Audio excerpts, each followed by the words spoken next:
Oke, Bismillahirrahmanirrahim. Assalamualaikum warahmatullahi wabarakatuh. My name is Rozi Fachri Muzaki. I'm from 3 TBI C. Today I will present about language variation, especially in the part of language variation is modes. Okay, I will explain about language variation. In social linguistics, language variation, also called a lag, is a specific form of a language or language cluster. It is a general term for any distinctive form of a language linguistic expression. This may include language, dialects, register, style, or other forms of language, as well as a standard variety.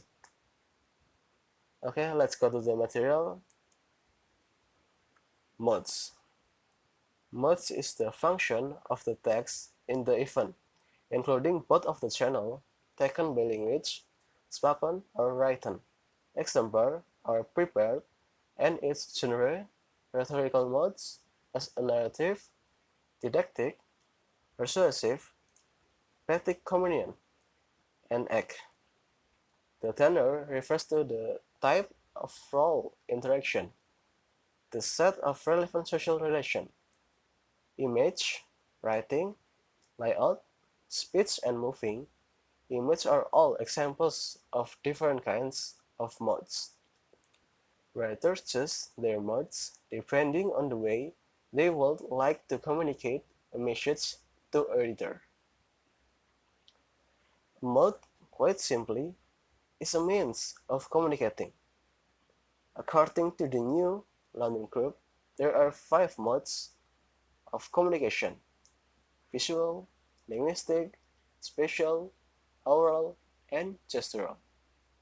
When a given text makes use of more than one mode, the text can be characterized as multimodal. Most of texts are multimodal. We make sense out of their message through decoding the different modes of communication that they employ. The next one is visual. The visual modes refers to the image and characters that people see. It is sometimes possible to find composition that almost, if not completely, rely on a single mode. For instance, the no guns symbol has no alphabetic to tag and no sound. Like many signs, it relies for its meaning on visual information. However, we might be able to say that that same use the special modes as well, since the gun appears behind the red bar the signal no or not allowed. So, while the visual dominates in signs, even the confusion is not purely visual. Okay, the next is oral. The oral mode is focused on sounding including, but not limited to music, sound effect, ambient noise, silence, tone of voice in spoken language, volume of sound, emphasis, and accent. An example of an oral mode, one that depends almost exclusively on sound, might be the recording of a public speech that is delivered orally to live audience, a radio address, or a podcast. Next is gestural. The gestural modes refers to the way movement is interpreted.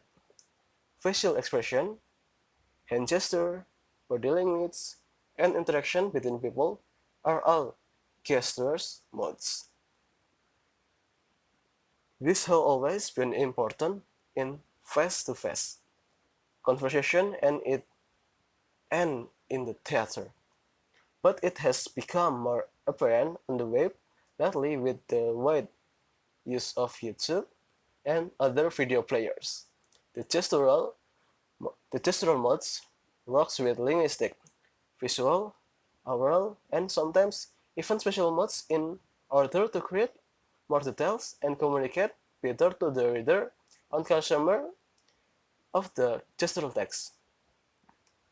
Next, linguistic or alphabetic. The linguistic modes refers to written or spoken words. The modes includes word choice, the delivery of written or spoken text, the organization of words into sentence and paragraphs, and the development and coherence of words and ideas. Linguistics is not always the most important mode. This depends on the other modes applied in the next, the type of text, and other factors.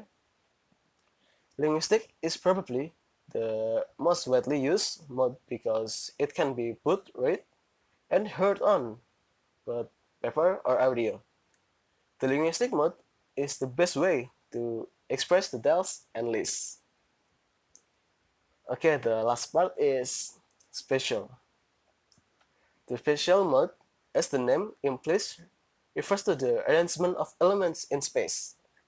A good example of the spatial mode may be the different ways in which chairs and desks are arranged in a classroom. Think about how a teacher communicates her ideas about learning through the way in which she arranges her classroom. In that sense, the arrangement of desks and chairs can be read as a method about teaching and learning. I think that's all for me. Uh, Thank you for your attention. Wassalamualaikum warahmatullahi wabarakatuh.